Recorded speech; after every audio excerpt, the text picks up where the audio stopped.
একটা ভিখারি একদিন রাস্তায় বসে ভিক্ষে করছে। সেই রাস্তা দিয়ে যাচ্ছিল মা আর মেয়ে। হঠাৎ ভিখারি তাদের ভিক্ষে চেয়ে বসে।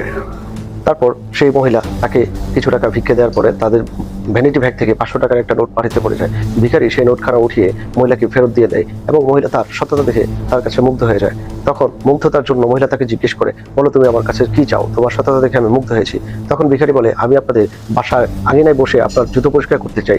এই কথা বলে মহিলা তাকে তাদের বাড়িতে নিয়ে গেল এবং উঠোনে বসে সে জুতো পরিষ্কার করতে লাগলো। এমন ভাবে জুতো পরিষ্কার করতে লাগলো, মহিলা সেটা দেখো একদিন মুগ্ধ হয়ে বললো, বলো তোমার সততা দেখে আমি আবারও মুগ্ধ হয়েছি, বলো তুমি কি চাও? তখন ভিখারি বলল, আমি যা চাই আপনি কি তাই দেবেন?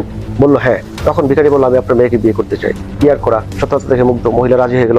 ভিখারিকে তার মেয়ের সাথে বিয়ে দিয়ে দিল এবং কিছুদিন পরে সেই সততা দেখে আবার বলল, তুমি কি চাও এখন বলো? ভিখারি বলল, হ্যাঁ আমি যা চাই আপনি তাই দিবেন। ভিখারি বলল, হ্যাঁ। বললো, তাহলে এই মুহূর্তে আপনি বাড়ি থেকে বেরিয়ে যান। তো আসলে এটা থেকে শিক্ষণীয় একটা ভিডিও হচ্ছে, যার যেমন